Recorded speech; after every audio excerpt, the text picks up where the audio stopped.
Actually, I'm Kenyan, but I moved here in Uganda some time back. So I'll give you a little bit of my story and then my journey into getting alopecia. And I don't even know what really caused that. I guess a lot of things maybe happen. People say stress or things like that. But when I was reading your book, it really helped me. I learned a lot. I'm like, okay, this and this reason may have caused to my hair loss. So yeah. So my name is Mercy Nika Kasada. I'm Kenyan by nationality, but I live here in Uganda for now 16 years. I'm married here, and I also work. I work with vulnerable people from the community slum area in Jinja, Uganda. Is called Masese 3. And there is where God has put my passion for quite a long time. So when I was reading your book, I was like, really, what is the problem? What has really caused this? And I realized um, 2011, I got an accident. It was a car accident. We used taxis, and taxis is literally like 14, 15 to sometimes overloaded to 20, like you really squeeze into each other, and it overspeeding. So I got that accident, and I was working in the orphanage. And then with time, I realized my hair just started like falling off, or I could touch and there's something. I didn't realize for long because sometimes we have braids in our hair and different things. And I realized the hair kept on going, like from 2011, that time to right now, I lost a lot of hair and I could not understand. I had like chemical hair, so I changed into natural hair because with chemical hair, it thins and all that, it doesn't look nice. I knew that my natural hair was a little bit thick and it could fill in. So I started Yes. growing up my hair, and yeah, and actually just to show you, so this is how my hair is, and I keep it in this knot. And right here where I'm having this, there was a big scar. I don't know if you can see it. Like there's a red spot. But I've tried everything to try. Can you see it? It's tough to see. It's tough to Okay. see. I'm not sure. Okay. Sorry. So yeah, so that is like how I started, like my hair actually went off in front here, and I didn't really know like what is going on. And then with time, my other part of the hair, which has sticked, it has never gone, like it is there. And actually, it's really ashamed sometimes to go to the hairdresser because they keep on asking you, what happened with you? How come you don't have hair?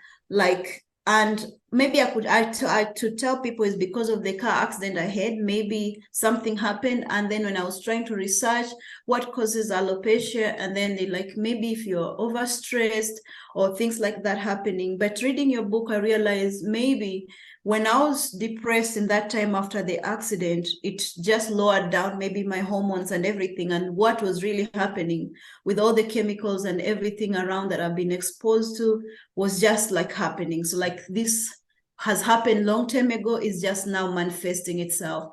So I'm really, really like grateful to read your book because I really want to learn. I want to heal. I just think that my environment is not good. I have to do something to sustain my life to go on. I was telling a friend I have to keep alive so that I can be able to serve these people. And this was really like a big thing God allowed, like for me to land into your advert on Facebook. I was like, wow, you mean, like I was looking at your videos, your hair, and a lot of the videos that you posted, the exercise. Actually, I started working on that exercise you did with us and the Nice. lady. And I was just watching and feeding into that information. One person who, when I learned something, I captured it. I capture it, and I Yes. try to work on it. Yeah. So yeah. Wow. That is so great. I want to share what happened to me and anything that could benefit you on how to manage the stress, how to eliminate stress. And then on top of that, it's also about nourishing our bodies and building our bodies, knowing how to build our bodies through eating well and preparing foods well. Here in Uganda, people actually eat more natural. We eat plantain, and we call it matoke, which is boiled and squeezed, and then we eat a lot of ginat. groundnuts, which is pasted. They paste it, like they grind it, and then people put in their food.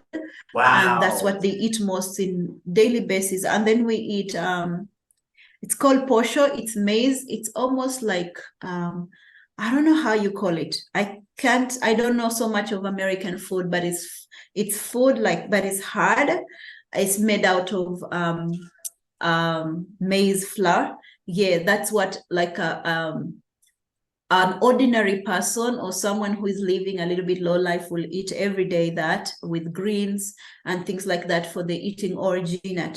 Yeah, and also the weather here, it's really mostly hot weather, like it's tropical. So it's really hot, like hot. You feel I it like on your that. skin. I love the sun. I love the heat. That's amazing. So right now I'm thinking about your experience and my experience with alopecia as well.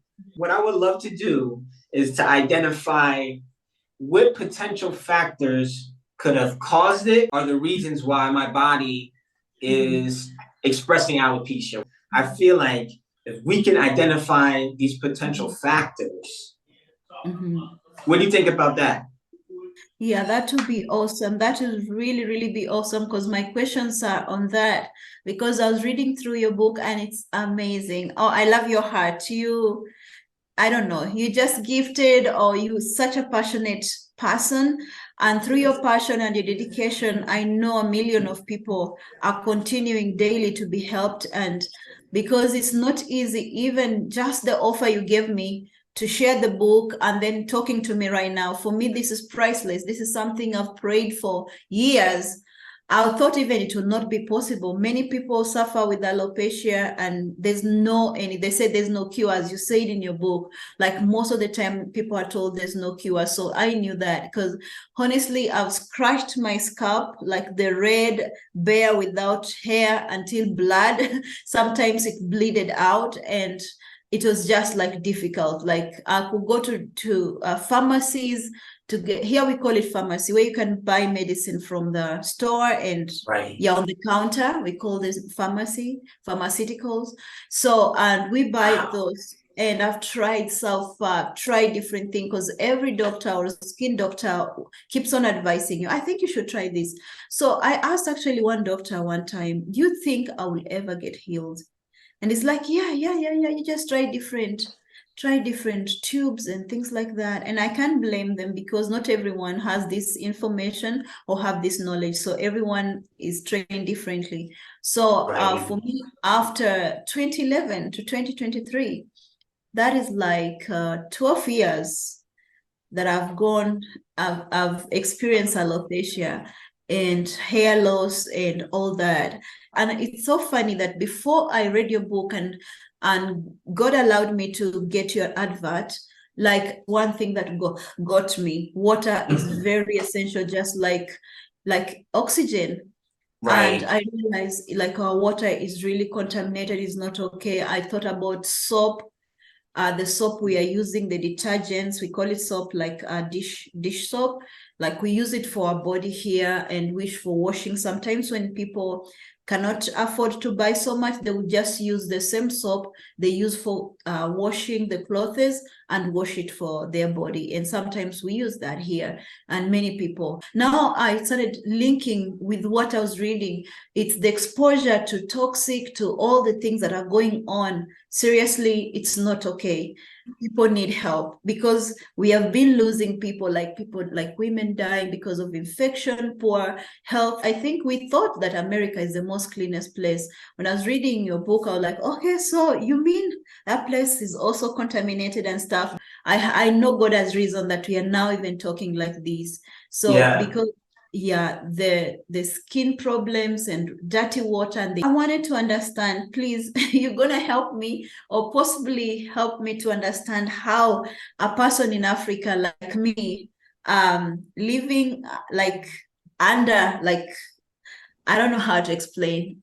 I can't rate myself like I'm rich or I have a standard job or something. Actually, for me as a person, I left my job to work with these people. Like I was having a paid job as a social worker and doing that. But when the I saw the stress and the distress women were living in. I decided to move on and serve with these people. Maybe you can give me creativity with maybe what we have here, or maybe to research what we have to be able to help a person like me. And also, Yes. it's not me alone. The knowledge that I'm going to get from you, I'm giving over to over 100 women that I work with and over like 200 children. So it's not going to save only me. I'm representative of many people, including my own family. So I just want to understand, like someone living in a very low, like below $1. I'm representing these ladies who barely have, they are not educated, they're not learned. I mean, they're not employed. They pick things from the street to be able to survive. So Yes. daily I'm with them. I'm daily encouraging them. Or maybe can you try a different thing to provide for your family? Even getting soap is very difficult. So they will use any water, even rainy water and stuff like that to put on their body. Yet you talked about the skin being the biggest organ on our body, which is true and is very precious. So I was looking at the detergents, for bathing, washing clothes. Tell you what, we don't have counters and all that, particularly in this place and the condition we live in. Yes. It's a little bit, so it's a bit simple. But how are the farms in Uganda? Farming. Yeah, oh yeah, that's great. Like, so we have farms, and sometimes people, like when you talk about natural, like people using manure to be able to or fertilizer. I could say Yes. people use, yes, to help the food grow and all that. And actually, this will really be helpful for me to learn that, because that's one of my desire, is to have a farm and put food so that I can support the people that I work with, but also by Yes. so this is gonna help me a lot. So normally people buy fertilizers from the drug shops or the stores that have that and but sometimes someone will use like the waste from the cow, we call it cow dung, and put it in the farm. However, it depends. If you have the cows, people will use that, but not many people. Okay, we have small scale farmers and we have big scale farmers. So those ones that have just, we call peasant farming, just small, they will rather run to the shop and buy some fertilizer and put in their farm, like for natural for at home. But I'm thinking, you talked about natural bacteria, because Yes. even the waste from the food, I think that is also fertilizer, isn't it?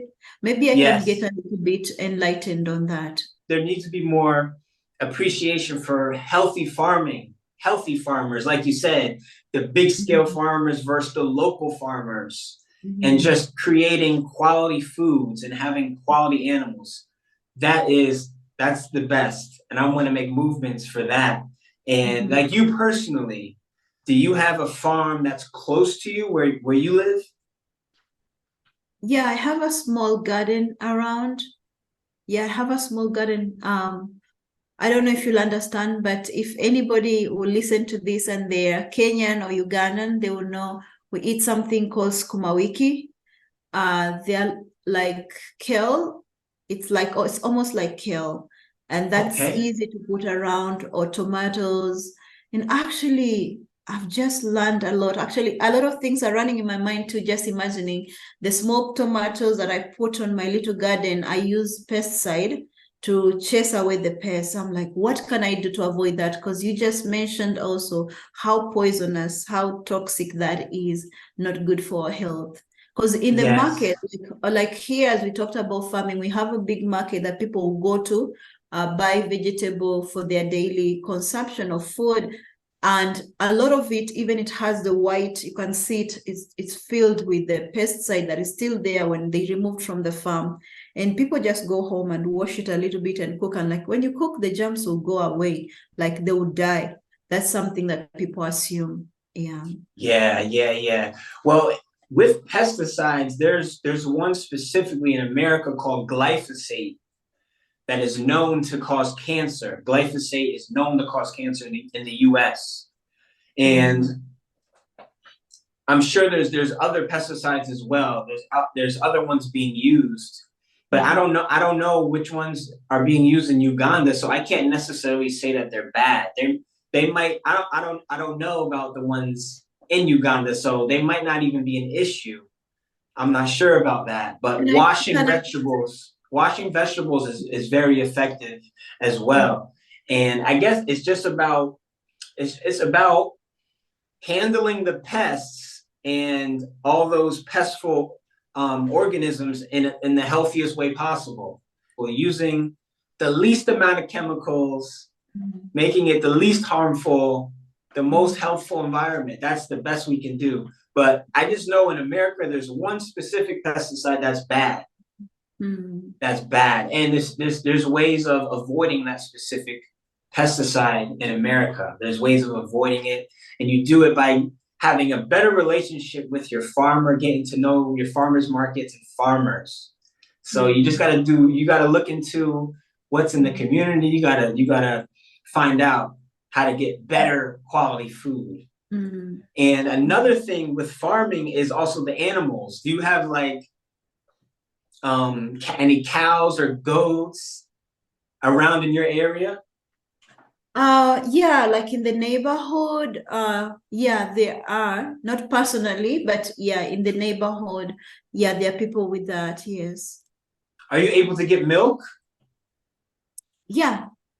Oh, that's great. So if you're able to get like fresh milk and you know that cow's happy and healthy, that's a very potent, beneficial source of a healthy bacteria for your colon. And milk and milk products is also good for your skin to use topically. Can I ask you a question on that? Like I've heard a lot of people, so I'm really proud of Uganda. Like that is now my country. That's where I'm living, and that's where I'm so proud of it. And it's not only that, like I'm thinking it's maybe in Africa or East Africa that is happening. I don't know if that is in the US. Like there's a time whereby food was being, like meat and milk was being preserved by a certain chemical that I had they used to preserve a dead body, something like that. So sometimes people were arrested because of that, and it really brought a lot of fear of purchasing meat, like eating meat and things like that. And even the milk, the way they preserve, if you don't know, as you talked about healthy cow, like this is a healthy cow and you can get good milk. So, and it's not easy, but sometimes we risk because we need milk, is important for us. And sometimes you feel like there's some chemical, something has been put into this milk. There's a certain taste that you know it's not okay. And sometimes it's hard to tell. So I don't know how poisonous that is. And also to tell you that in few years, there have been a high rate of people getting sick of cancer, even young people, cancer, breast cancer, a lot of cancer diseases. When you go to our main hospital here in Uganda, it's called Mulago Hospital. There are many people suffering from cancer. It has never happened before. I don't know whether it's the preservatives in the food.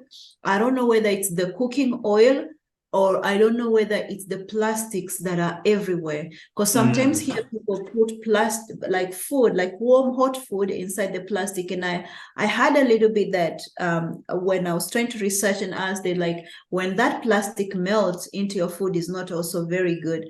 But here people use it to carry every kind of food and things like that, shopping and everything. And people even can use it to cover their food, which I think it's not good in one or another. It may be affecting. So there have been a higher rate of that. But yeah, and also like my question was, this milk, is it, because I've heard that milk is not very healthy. Some people have talked in health, weight loss and things like that. So I don't know what to believe. Me as a person, I don't know what to believe, whether milk is healthy or is not healthy. I could share what I truly believe through research, my personal experience, and what I believe is that milk can either be milk can either be really healthy for you, or it can be very allergic for you. There's no in between. There's no in between. It's either good for you or it's either bad for you. And what determines that, like we talked about, is knowing the farmer and knowing the health of the cow. Okay. And not only that, it's also how the milk is processed after that. It's keeping the milk fresh and raw and not heating it, not pasteurizing it. Because in America, do you know about pasteurization? They cook the milk to very high temperatures. Yes. Yes. Do they do that in Uganda as well? Yeah, they sell them in a packet, like small boxes, and that's what it's easy for people to pick. But I think personally, I really love like fresh milk. I know this one is from a dairy or from a cow in the neighborhood. Yes, I love that. Yeah. So Yeah, you're the telling me difference that there's so much of a difference. so the pasteurized milk is not healthy. It's not healthy. It's bad. Wow. That's what causes the allergic response. That's what causes lactose intolerance. It's such a difference. Wow. That's the challenge, though. That's the challenge, because truly knowing if the milk is from a healthy cow in that it's fresh, it's not been heated, it's not been cooked, it's not been processed, it's just fresh. That's the best milk possible. And in that case, I believe that milk is very, very healthy on the skin and drinking it, consumption. I'm so happy to learn that, because that's one thing that we have milk here, and you can get milk from the local farmers. Like normally people, small scale farmers will have like zero grazing, where the cow is just within the place, and then you could go by, or you could go to the dairy where they sell. So that is something new for me to learn, that wow, milk is really healthy and milk is really good for me, even for my skin. I So love if that. you're able to get milk that's fresh and it's never been pasteurized, like the one you described from a local dairy, it's delicious and it's so good for you.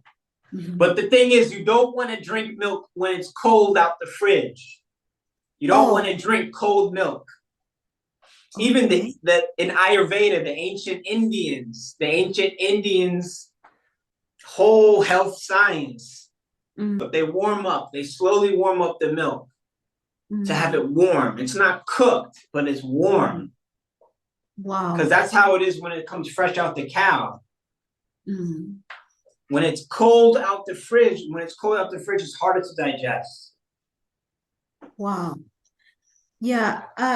Sorry, I would like to run to another question, because I just want to ask you a question and then let you like teach me a little bit more about what can I do, which journey can I start working on according to what you wrote and what you share for my hair. Yes, I know milk will protect your immune system. Wow. Milk will protect your immune system because it has antiviral properties. It has natural antiviral properties that stimulate your immune system. That's what milk does. It's like it establishes the immune system. Wow. But yeah, that question that you had was amazing. I'm ready for the next one for sure. Thank you. Yes. I've written my things down and I'm taking on notes, because this is really like very important and very educative for me. And as I said, I'm going to share this not only for me, but also for others that may need this, because particularly I know a woman whose hair, like her whole head, there's no hair at all. And I know that. Yeah, same thing with me. I'm sharing this with as many people as possible. That's what I do. I'm telling as many people as possible, because it's really about awareness. We got to spread the awareness of what we can do to help protect our bodies, what we can do. And if we could find just one thing, that's why I knew talking with you would be great, because I felt like we could find at least one thing that we can do that's powerful for our health. It'll be great. But I feel like we could find even more than one thing. Yeah. Wow. Thank you so much. I just also want to ask you, like I asked you about detergent, like I really like wrote down about distilled water, distilled white vinegar, and then you talked about water, like that could help. Or sorry, I was writing these things down. Yes, And that's great. yeah, you said hydroperoxide solution, like it's 100% not toxic. Like you say that that is good. How do I use that? Like, how do I use that for washing, just in case that can be something I can be able to do? I love that you brought up detergent, because